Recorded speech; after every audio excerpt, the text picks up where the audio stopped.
La région des hauts plateaux de Madagascar s'appelle l'Imerina, ses habitants les Mérinas, ou plus justement les Mernes. Par rapport aux côtes, cette région offre un visage particulier. Un relief difficile, un climat relativement froid, une surpopulation chronique font que peu de solutions collectives sont à même de faire vivre des populations entières. Malgré ces difficultés, avec une humilité et une inventivité parfois déconcertantes, les Mernes savent montrer, à qui sait la voir, une rare capacité d'adaptation. Pour ceux qui n'ont pas eu la chance d'hériter des ressources des rizières, l'inventivité, l'improvisation constituent en quelque sorte la matière première. Hommes ou femmes, travailleurs saisonniers ou enfants des villes, chacun doit trouver sa solution originale, capable de le faire vivre, lui et les siens. La population merne constitue ainsi, dans un contexte économique qui ne cède rien à l'attachement aux traditions, un immense puzzle de micro-solutions. Les hauts plateaux, l'imagination et la créativité comme art de vivre.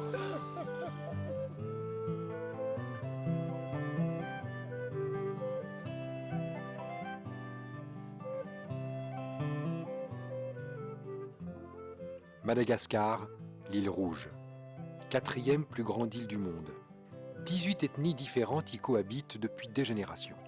Chacune d'elles a son identité propre, mais toutes se retrouvent autour d'un patrimoine commun, toutes sont partie prenante de la culture malgache. Au centre du pays, les hauts plateaux qui culminent à plus de 2000 mètres d'altitude en constituent, avec quelques 4 millions de Mernes, la région la plus peuplée.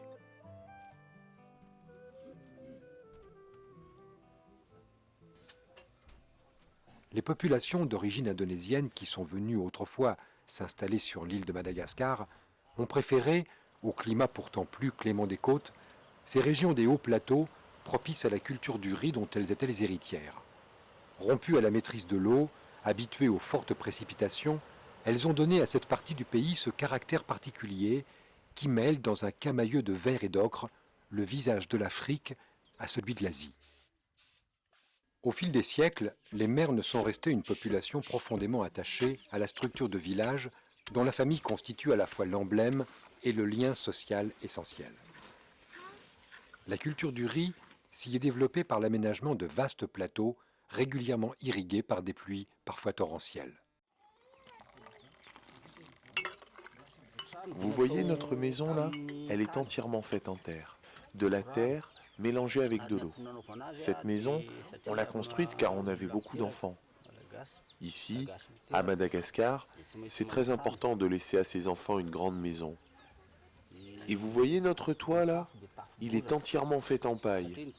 Cette maison, elle est vraiment faite à la malgache. Faites comme chez vous. Venez manger.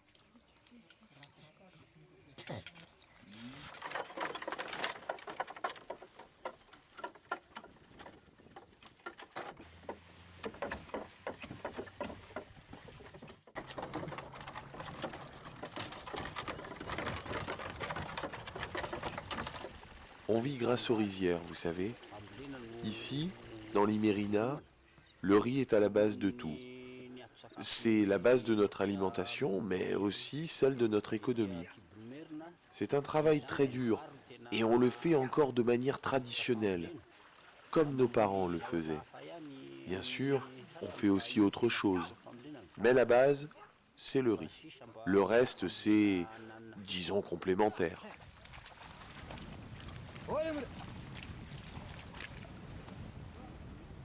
Si les Mernes ont hérité de leurs racines indonésiennes les principes de leur agriculture, ils restent également très marqués par leur histoire africaine. Et le mot d'histoire n'est pas ici un vain mot. La transmission orale des mythes, des légendes, de l'histoire des ancêtres, des savoir-faire, y conserve aujourd'hui encore toute son importance. Vous savez, chez nous, rien n'est écrit dans les livres. C'est à nous, parents, de transmettre ce savoir pour que les enfants construisent de belles maisons. Et leurs maisons rouges seront aussi solides que les nôtres. C'est tout ça qu'on doit transmettre nous aussi.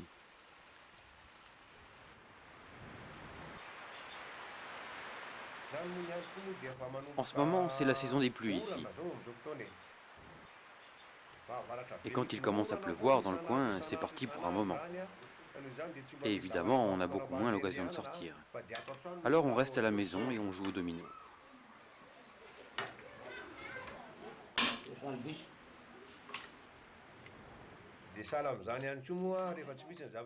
Quelquefois, quand on ne travaille pas, on prend les enfants. Et tous ensemble, on raconte des petites histoires. Ça, c'est un moment très agréable. Et puis, quand il pleut, c'est vrai, c'est beaucoup plus facile de réunir tous les enfants. Les parents leur racontent leur propre histoire et on leur raconte aussi beaucoup de légendes de Madagascar. Voilà tout ce qu'on peut raconter aux enfants. Comme ça, ils peuvent se souvenir de leur histoire et connaître notre vie d'avant. Nous aussi, quand on était petits, on est passé par là.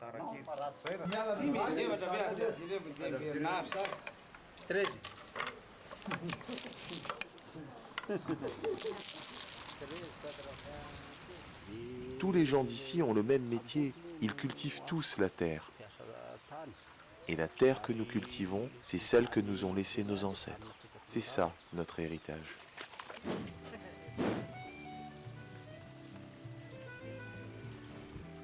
Même si elle se réalise de manière assez archaïque, l'exploitation des rizières constitue pour une grande partie de ces populations non seulement une tradition et un mode de vie, mais un véritable ciment social. Comme toutes les richesses, les rizières constituent un patrimoine durable et un instrument de stabilité sociale. Transmises par héritage ou par mariage, elles assurent la relative prospérité des familles qui les possèdent ou qui les exploitent. Pour autant, tous les mernes ne bénéficient pas de l'avantage que constitue cette exploitation agricole. Nombre d'entre eux sont contraints à l'exode rural vers les villes, moyennes ou grandes, dans lesquelles ils peuvent espérer trouver un travail. La plupart ne disposant ni d'une formation de base, ni d'un savoir-faire spécifique, chacun d'eux doit chercher sa solution personnelle. Et c'est là que le génie propre des mernes s'exprime avec le plus d'évidence. Leur capacité à saisir les opportunités les plus diverses, à recourir à des techniques pour lesquelles leur manque le plus souvent jusqu'aux outils de base, font de cette ethnie courageuse l'une des plus attachantes de l'île. Voici, à travers toute l'Imérina, la rencontre avec quelques-uns de ces personnages de tous âges qui conjuguent les nécessités de l'existence avec leur attachement pour l'île où ils sont nés.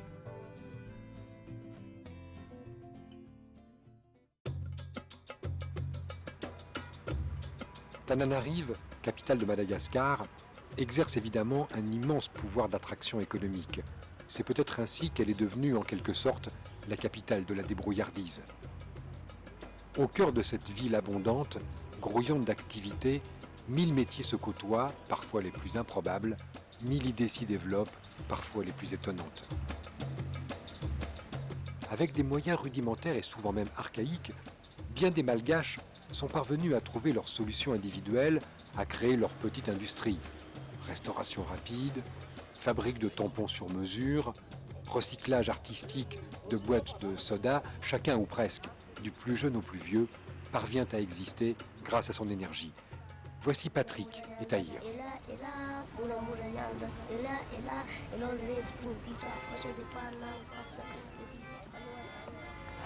Je m'appelle Patrick et je vends les journaux à Tana.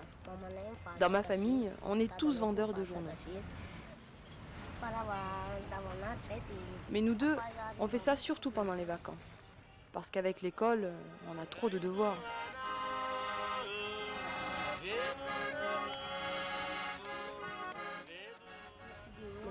Le matin, on cherche des clients un peu partout dans la ville. Et souvent, on joue de l'après-midi jusqu'au soir. On se lave, on va se coucher. Et le matin, c'est reparti pour d'autres journaux.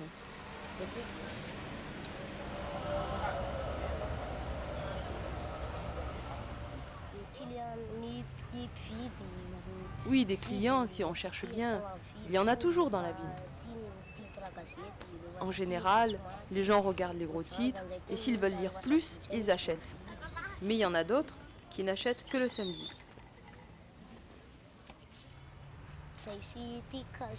Tu vois, en faisant équipe avec mon frère Tahir, et même en travaillant beaucoup, on gagne jamais plus de 3500 francs malgaches chacun.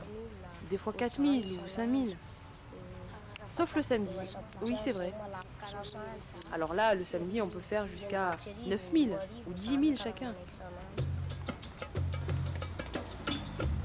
Vendre des journaux est évidemment une bonne solution économique pour Patrick, comme pour son jeune frère, mais nullement définitive.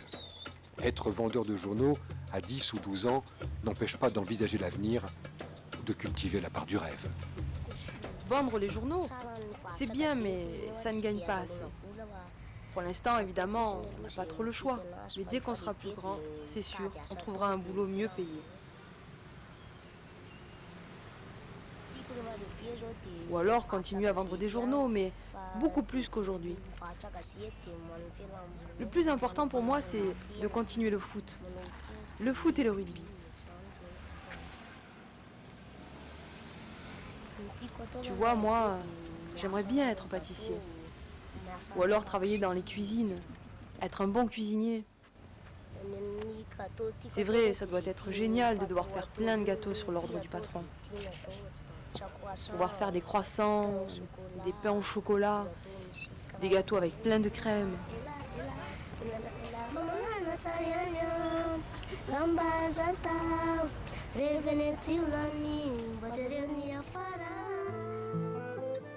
Quitter Tananarive, c'est retrouver immédiatement les omniprésentes rizières qui font le paysage de cette région de Madagascar et les couleurs du pays malgache, couleurs chaudes de l'ocre des maisons, couleurs lourdes de ciel menaçant et quelque chose d'une grâce particulière qui n'appartient peut-être qu'à ce pays.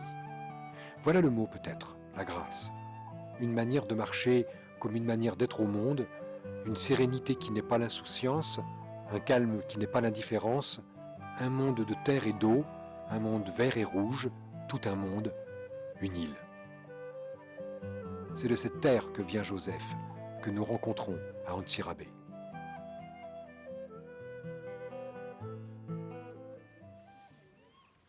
Assis sur la place, Joseph regarde cette ville qui symbolise à la fois ses regrets et sa réussite. Ses regrets parce qu'il a dû, comme bien d'autres, quitter la campagne où il avait vocation à rester cultivateur, sa réussite parce que c'est là qu'il est néanmoins parvenu à trouver une solution économique à sa situation. Avant, moi aussi je travaillais la terre. Tenir une bêche, c'est ça mon vrai métier.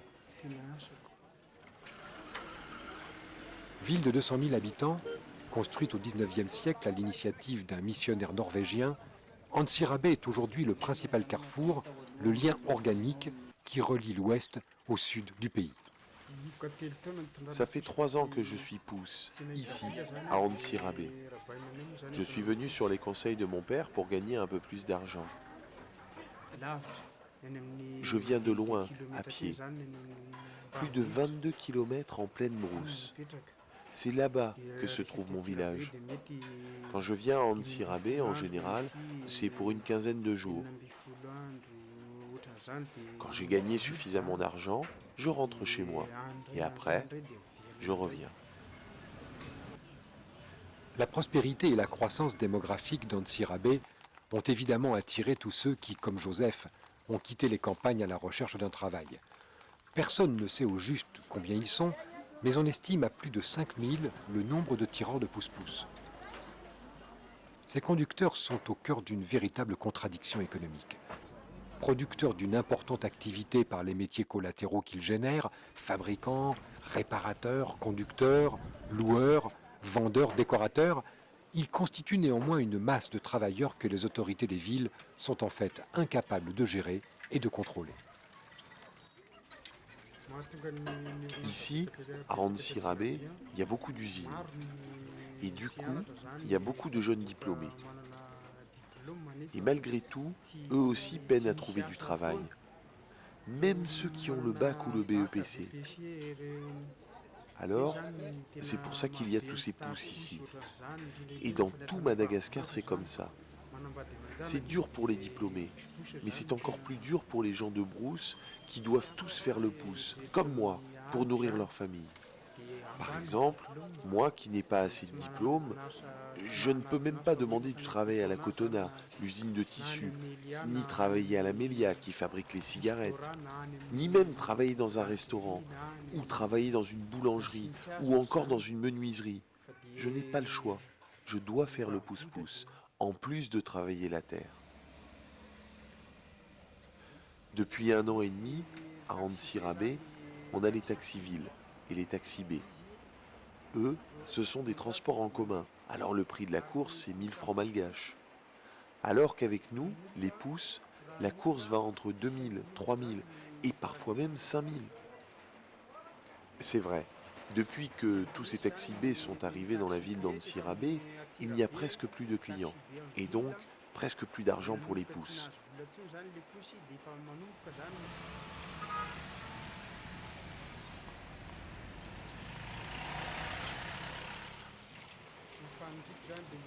Je crois que mon rêve, ce serait d'avoir une belle 305 pour faire les liaisons Tana-Antsirabe.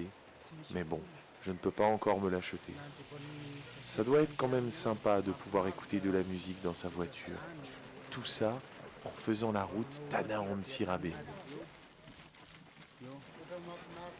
Par contre, avec les filles, je crois que je ferai attention parce que tu vois, comment dire, s'il y a une fille mignonne dans ma 305, je risque de moins me concentrer sur la route. Pour ça, c'est vrai qu'avec le pouce, on est plus tranquille. Si le pouce-pouce reste une solution privilégiée pour le transport urbain, les distances parfois immenses qui séparent les villes nécessitent évidemment d'autres moyens de transport. Véritable industrie malgache, le transport collectif scande la vie du pays. Tous ceux qui ont les moyens de posséder un véhicule, même vétuste, deviennent taxi-brousse et se chargent des liaisons entre les villes, transportant passagers et marchandises d'une extrémité à l'autre du pays. Voitures, fourgonnettes, camions, tout ce qui roule se retrouve ici, sur les routes de Madagascar. Le nombre de voyageurs pouvant s'entasser dans un même véhicule rend évidemment le coût du transport d'autant plus abordable. On ne s'embarrasse pas trop ici, ni de permis de conduire, ni même de contrôle technique des véhicules, qui la plupart du temps s'achètent comme n'importe quel bien de consommation. Les routes deviennent, de ce fait, non seulement le cordon ombilical reliant les différentes régions du pays, mais également le lieu d'une intense activité économique.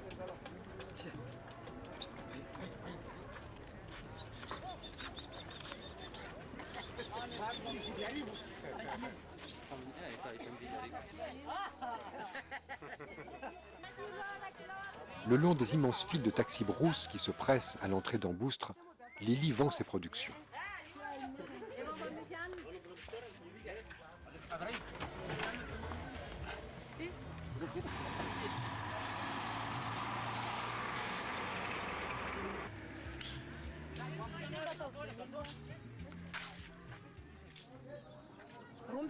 Ça fait 12 ans que je fais ce boulot, que je fais des gâteaux.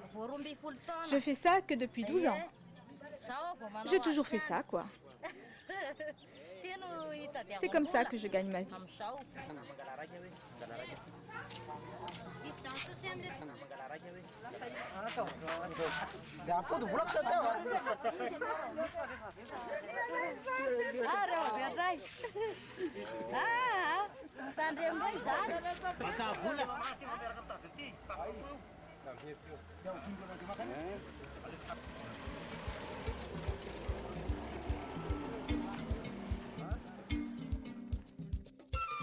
Amboustre, situé à l'extrême sud de l'Imerina, offre en premier lieu le superbe spectacle auquel la campagne malgache nous a habitués. Paysage presque aquatique de ces immenses rizières qui offrent la gamme presque complète des tonalités de vert, passant de l'émeraude au vert minéral, du vert amande au véronèse. Malgré les apparences, ce n'est pourtant pas de cette activité des rizières que vit principalement la ville, mais depuis des générations, du travail du bois. C'est ce que nous explique Madame Nour. Eh bien, tu vois, tout ça, c'est l'héritage qui nous vient de notre grand-père et de notre grand-mère.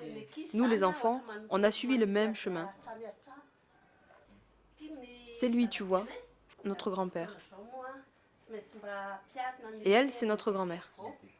Ce sont eux qui ont commencé le travail de la marqueterie, ici à Amboustre.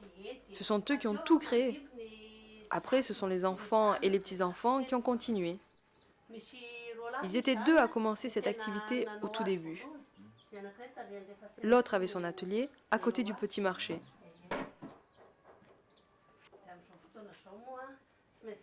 Mais de nos jours, il faut quand même créer de nouveaux modèles. On doit beaucoup chercher pour améliorer le travail des anciens.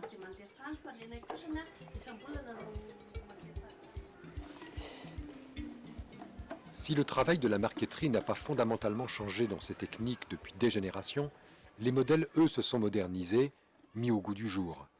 Plusieurs générations déjà ont vécu du travail du bois et ont apporté prospérité et reconnaissance à la ville tout entière. Ainsi, les générations se succèdent en entretenant la tradition. Écoutons Sylvain. Tu vois ce truc-là? Ça s'appelle du savouka. C'est une petite astuce malgache, ça nous est très utile pour la marqueterie.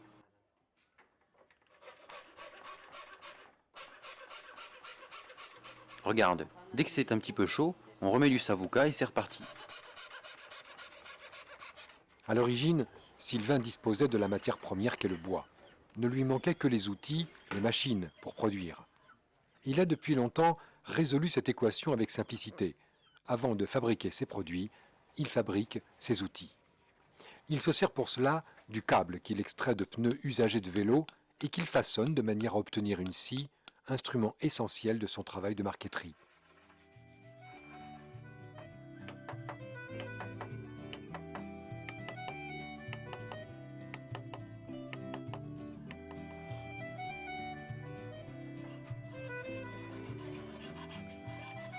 Avant de procéder à la production proprement dite, les mernes doivent le plus souvent fabriquer leurs outils, leurs machines. Mais tout cela ne serait rien d'autre que de l'astuce s'ils ne prenaient le relais de leur créativité, leur habileté, leur savoir-faire transmis souvent de génération en génération, savoir-faire d'autant plus nécessaire et précieux que leurs outils sont rudimentaires. De subtils bricoleurs, les mernes sont devenus au fil des siècles des artisans habiles, producteurs de biens capables même de séduire les importateurs étrangers. 2 à 3 fois par semaine, les Afmanirs, paysans spécialistes de la culture arboricole, viennent ici au marché d'Amboustre pour y vendre leur production aux artisans. Madame Nour, Sylvain, comme bien d'autres, s'approvisionnent ici. Mais pour Sylvain, la question de l'approvisionnement est loin d'être la seule. Pour sa production, il a besoin de bois de différentes teintes, de différentes couleurs, mais il n'a ni les moyens ni la possibilité de les faire traiter dans des ateliers spécialisés. Là encore, l'imagination reste son meilleur recours. Ces planches, vous voyez, je viens de les acheter au marché. Elles sont déjà très belles comme ça. Mais on m'a commandé un tableau difficile et j'ai besoin d'obtenir une couleur verte. Alors, je vais aller dans la rizière pour les transformer.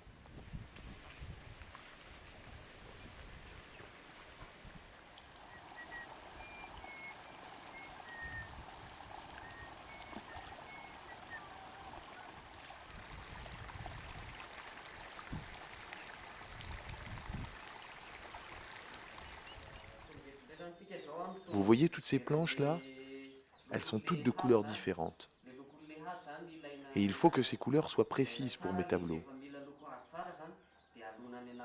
Quand on les met plusieurs jours dans la boue des rizières, elles deviennent noires, comme celle-là.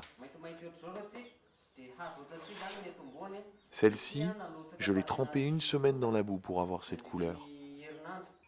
Donc, on n'utilise pas de teinture, pas de couleur artificielle, quoi. C'est juste en les trempant dans les rizières qu'on obtient ces couleurs. Salut! Quoi de neuf? Sur quoi tu travailles là? Là, je fais un tableau. Et ça, c'est la photo originale. Ça doit ressembler à ça à la fin. Ça fait 5 ans que je fais ce métier, la marqueterie.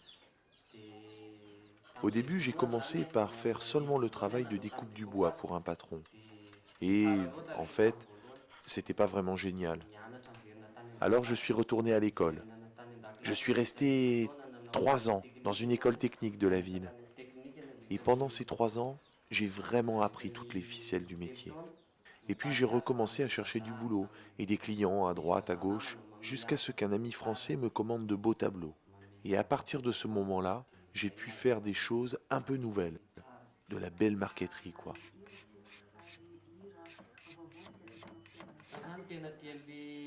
J'aime le métier de la marqueterie. D'abord parce que c'est un boulot très exigeant. Oui, c'est vraiment pas facile, mais c'est un travail noble. Tu vois, je sais que si je cherchais une autre activité, je pourrais en trouver une qui soit mieux payée. Aujourd'hui, ça devient difficile car ici, de plus en plus de gens font de la marqueterie. Cette ville est vraiment devenue la capitale du travail du bois. On peut y trouver des sculpteurs, des tourneurs sur bois et de la marqueterie évidemment. Il y a vraiment beaucoup de concurrence à Amboustre. Alors, même si ça ne me rapporte pas énormément d'argent, je l'aime ce métier et je ferai tout pour pouvoir continuer la marqueterie.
Lui et moi, on est frères et sœurs.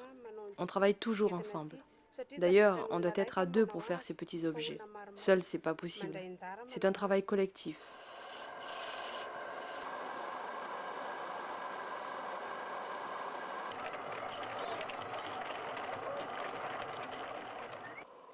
En fait, avec mon frère, on a déjà quitté l'école.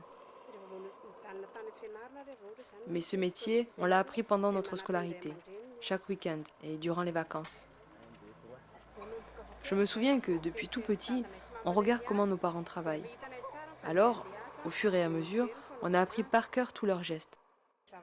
On a regardé, on a appris, et aujourd'hui on fait des vases aussi jolis que ceux de nos parents.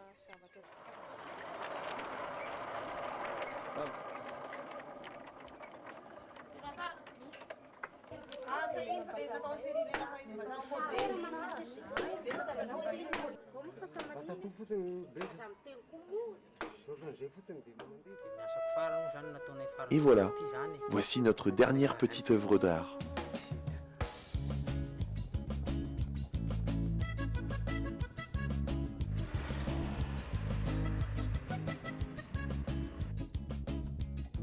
Nous retrouvons avec un peu de soulagement le confort relatif de la célèbre Nationale 7 qui, de Antsirabe à Tuléar, relie par plus de 700 km de route goudronnée les deux extrémités de la moitié sud de l'île. Nous nous rendons à Ambatoulan.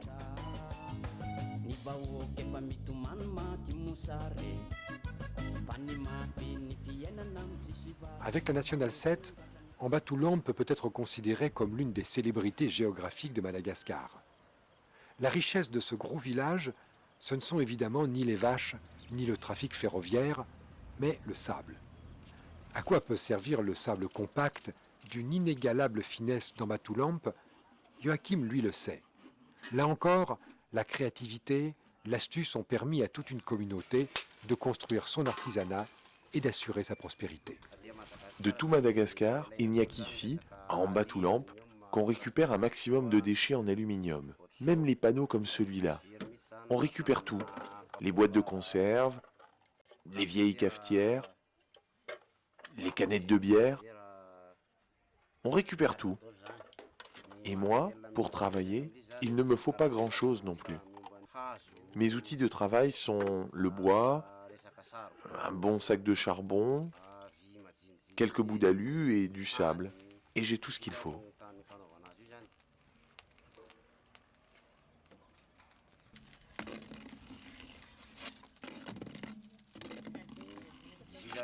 Vous savez, le sable qu'on utilise n'existe qu'ici, à Ambatoulamp.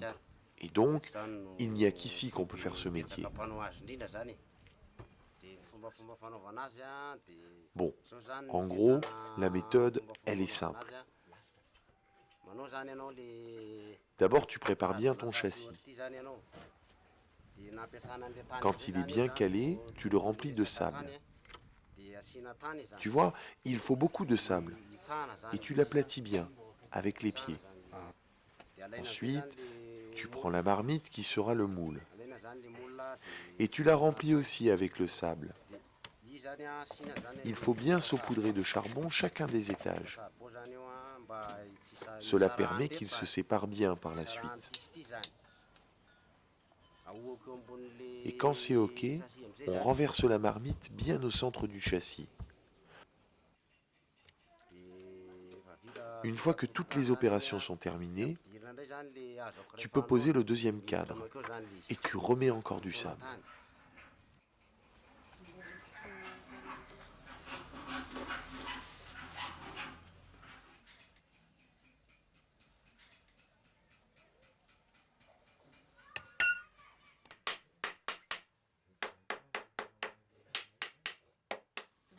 Le travail de Joachim est fonction des arrivages d'aluminium. Il a déjà à son actif la fabrication de plusieurs milliers de marmites qui se sont répandues dans l'île tout entière. Toute sa famille est impliquée dans ce travail. Ses enfants, pour la plupart encore à l'école, l'aident dans son travail de récupération et de transport des pièces en aluminium jusqu'à son atelier, et sa femme se charge de vendre ses productions que l'on retrouve d'un bout à l'autre de l'île.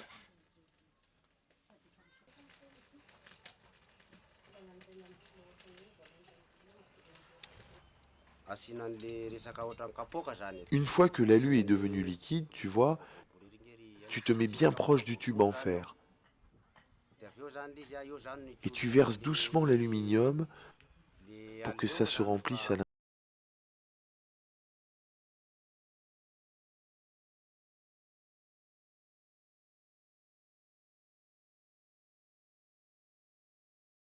Grâce à la présence de ce sable exceptionnel et d'une demande relativement stable, plusieurs dizaines de familles d'Ambatoulamp vivent de la fabrication de ces marmites.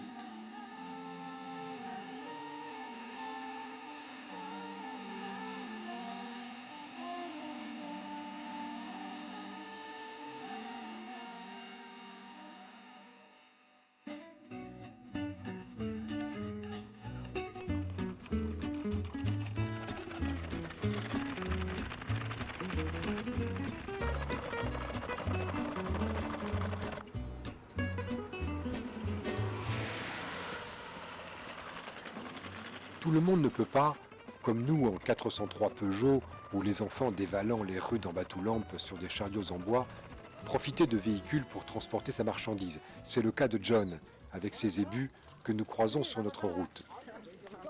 Pour lui, le principe du commerce est clair. Sa réussite dépend de la distance qu'il parviendra à parcourir avec son troupeau. Plus il ira loin vers le nord, s'éloignant de la brousse où pullulent les ébus, plus il pourra en tirer cher.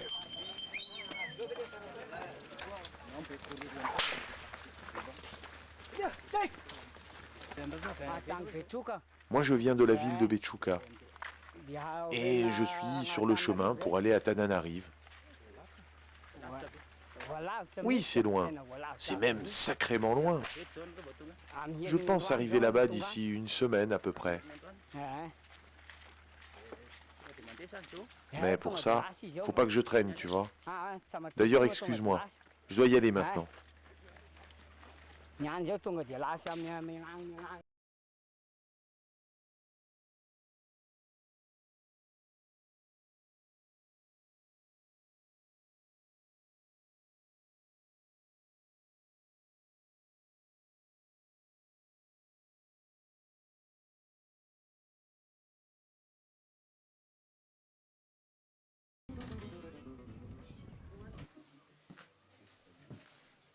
De l'ébéniste au forgeron, du mécanicien au réparateur de parapluies, toutes les corporations se trouvent confrontées à la cruelle absence de machines et d'outils, et toutes ont fait preuve de la même inventivité.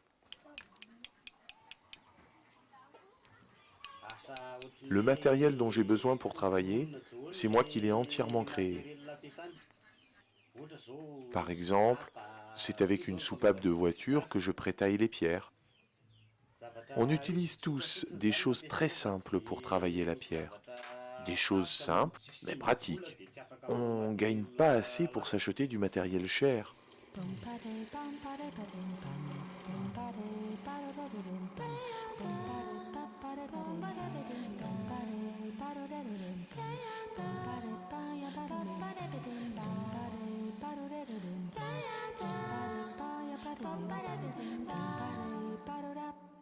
La machine que j'utilise, c'est moi qui l'ai fabriquée. Et même la meule en plomb, là, c'est moi qui l'ai fait fondre. Avec un forgeron du village, on a réfléchi et on l'a fait ici, sur place. Mais vous savez, avec des choses très simples, on peut faire un travail très élaboré. Même ça, c'est fait avec des petits bouts de bois transformés.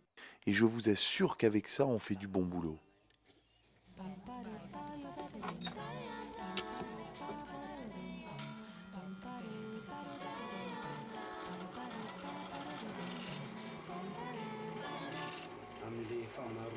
La plupart des pierres précieuses viennent des carrières alentours. Par ici, on peut trouver du saphir, du rubis ou de la tourmaline,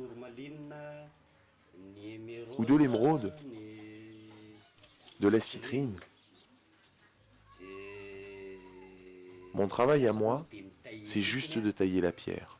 Les gens m'amènent leurs pierres brutes et moi, j'en fais des bijoux. Après, ils vendent mes pierres comme ils veulent, mais moi, je taille.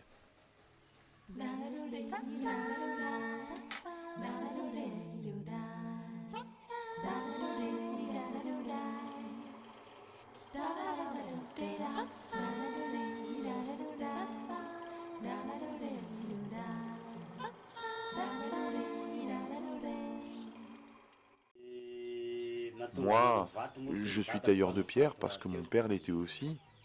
C'est comme ça.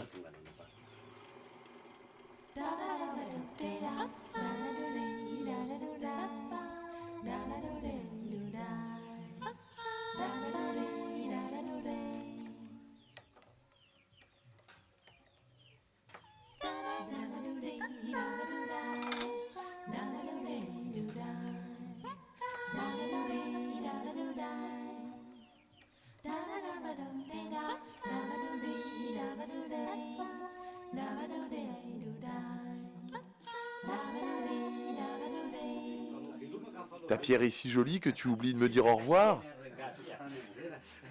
Si un simple serpate vous dit dépêchez-vous, les enfants de Cayenne ne sont plus heureux que vous. Et toi, ma pauvre mère, crois-tu ton fils heureux? Il est dans les rizières des larmes pleines des yeux. Je ne te dis pas au revoir, mais je te dis adieu. On se verra peut-être, oui, dans les cieux, oui, dans les cieux.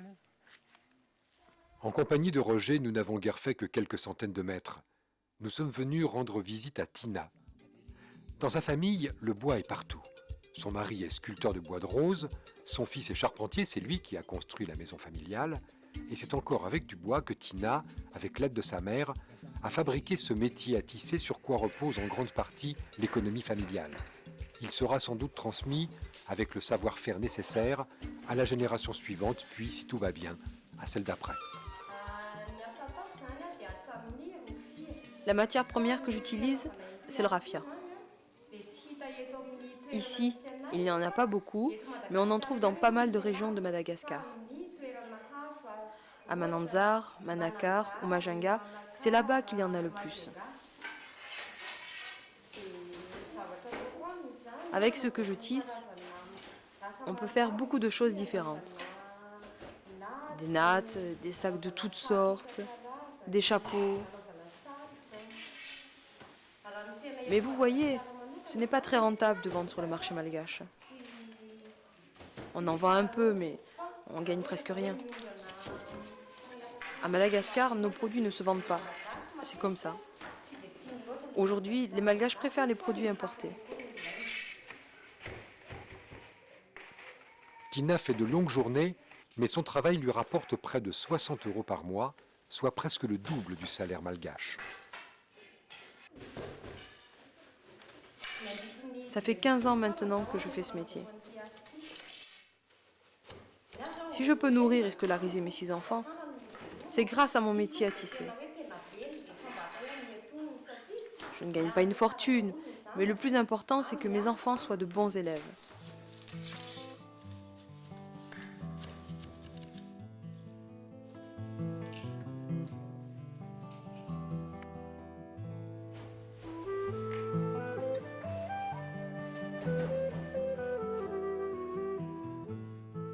La Simca, une aron de 1952, dont Edmond prend visiblement un soin si jaloux, pourrait constituer une sorte de métaphore de ce que nous voyons à Madagascar. Cette voiture, autrefois neuve et rutilante, a d'abord connu sa première carrière en métropole, puis se retrouver à l'île de la Réunion, où elle a entamé sa seconde vie. Ce n'est qu'à l'issue de cette période qu'elle a commencé entre les mains d'Edmond sa troisième vie. Dernière vie, qui peut le dire? Aujourd'hui, il arrive que quelques touristes curieux et argentés lui proposent de la lui racheter au prix d'une antiquité, mais Edmond la conserve. Vieille par son âge, précieuse par son existence même, la ronde d'Edmond se trouve en quelque sorte à mi-chemin de l'ancien et du moderne. Utilitaire pour les uns, objet de culte pour les autres, est-elle épave ou trésor, neuve ou ancienne, précieuse ou caduque? Voilà une partie de la réflexion de Gérard que nous avons rencontrée à Amboustre. Derrière son apparence légère, ses acrobaties à vélo, c'est en philosophe qu'il pense sa vie, son temps, son île.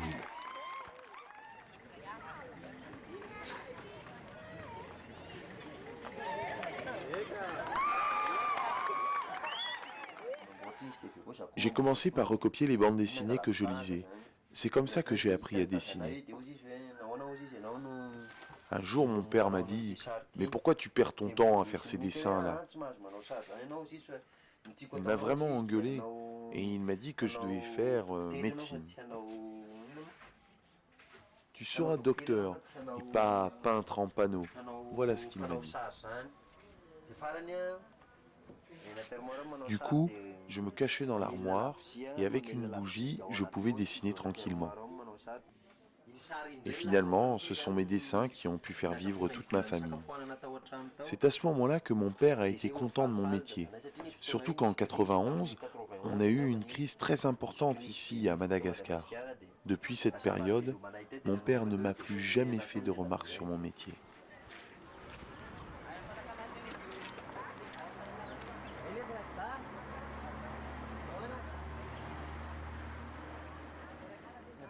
Pour moi, ce travail n'est pas vraiment un chef-d'œuvre ou un travail d'artiste. C'est surtout fait pour les gens qui passent dans cette rue, la journée ou la nuit.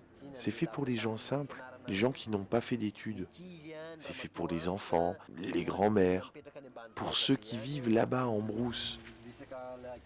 Ici, il est question de jeu, vous voyez. Si vous regardez bien, là, ce sont les vieux qui jouent. Et les jeunes, eux, regardent. Parce que la jeunesse d'aujourd'hui ne s'intéresse plus aux jeux traditionnels malgaches. Il n'y a que les vieux qui ont conservé la mémoire de ça. Les nouvelles générations ne se préoccupent plus de ces jeux-là. Ils préfèrent les jeux simples. Mais pour vivre, il faut bien faire travailler les méninges un peu, non ? Sur les murs de la ville, sur les pousse-pousse, les dessins de Gérard sont partout. Ils évoquent la vie traditionnelle de Madagascar et le génie de son peuple. Chef-d'œuvre de l'art naïf, il véhicule une image à la fois idyllique et réelle de Madagascar. Idyllique parce que visiblement empreint d'une nostalgie pour les traditions malgaches, réelle par leur chaleur, leur sincérité, leur authenticité. Les œuvres de Gérard constituent ainsi une sorte de miroir tendu vers ses congénères, le reflet d'une culture et d'une certaine vision du monde. Si on y réfléchit bien, la modernité peut être dangereuse pour une certaine catégorie de la population. C'est ce que j'ai voulu exprimer dans ce dessin, derrière moi, où on retrouve à une même table un gars de la brousse et une fille de la ville. J'ai un peu peur que cette modernité ne crée des barrières entre les gens. Si tu ne rentres pas dans la modernité, Tu n'es pas idiot, mais la société te juge un peu différemment. Société d'en haut et société d'en bas. Et vous voyez celui-là? Il montre un monument français avec les transports malgaches. Et là, c'est un pouce-pouce qui est sur le chemin de l'Arc de Triomphe. J'aime bien dans mes dessins comparer la vie française et la vie malgache. Les 30 pouces que j'ai décorés sont dans le même esprit. Mais venez à la maison, je vais vous montrer quelques-uns des croquis originaux.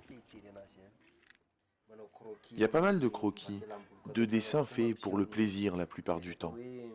C'est mon plaisir à moi. Dans ces dessins, j'essaie de me demander ce que nous apporte vraiment la civilisation. Sur ce dessin, là, on voit des enfants avec des jouets modernes, fabriqués dans des usines, alors que les jeunes malgaches s'amusent aussi bien avec des objets en bois qu'eux-mêmes ont fabriqués. Par exemple ici, la petite fille a une poupée faite avec du bambou. Elle a tapé son bambou sur une pierre pour lui faire de beaux cheveux. Et maintenant, c'est sa poupée. Elle est unique, sa poupée. Tu sais, c'est vraiment bien pour moi d'être malgache. C'est une vie sans facture, par exemple. Tu peux aller par ici ou par là. Personne ne te demandera d'argent. On est toujours à pied, alors ça nous rend plus costauds. On n'est pas toujours dans les voitures à respirer des gaz d'échappement. Les gens ne sont pas tout le temps pressés. Ils ne sont pas pressés d'aller vers la civilisation.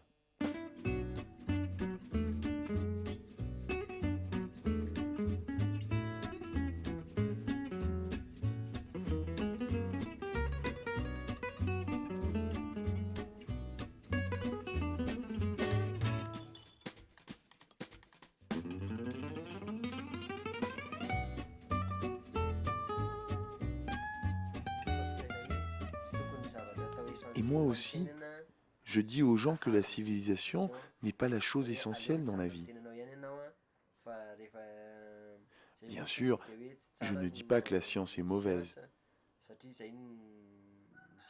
C'est grâce à la science que l'on peut connaître la médecine, par exemple. Mais si tu n'as pas assez d'argent pour aller à l'école et accéder à la civilisation, alors il vaut mieux que tu restes tel que tu es. Tu vivras aussi bien.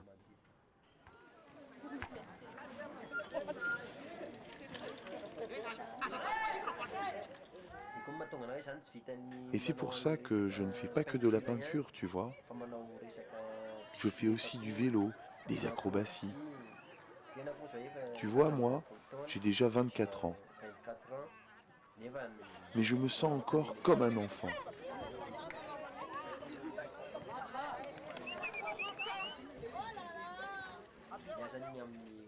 Ce que je souhaite dans ma vie pour l'avenir, j'aimerais que tous les Malgaches puissent rester eux-mêmes, fidèles à leur culture. J'aimerais qu'on réalise la richesse de notre culture plutôt que d'envier celle des autres.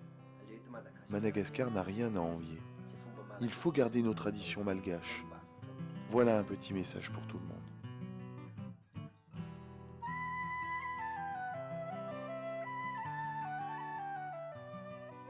Faible niveau de vie, artisanat réalisé avec des outils improbables, culture de la débrouillardise plus que société de consommation, à l'aune de nos valeurs européennes, la vie d'aujourd'hui dans cette partie de l'île de Madagascar que nous avons sillonnée peut sembler rustique et même archaïque.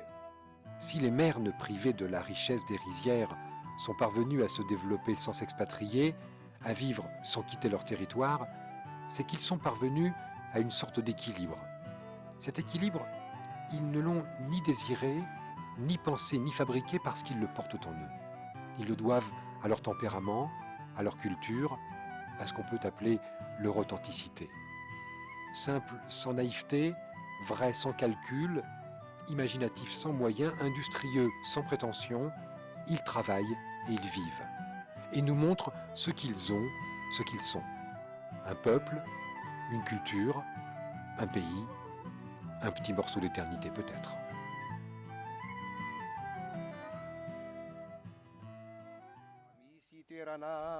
mba hoeto aore tsy ampaninona ny miasa aminao izaho tsy manambola nefa te handeha na efa nanadino azy ireo sakaizako na lasa nolokafa lay malalako mba hoeto ihany mba ody ihany aminay ahita maso indray la ihany tanin-drazako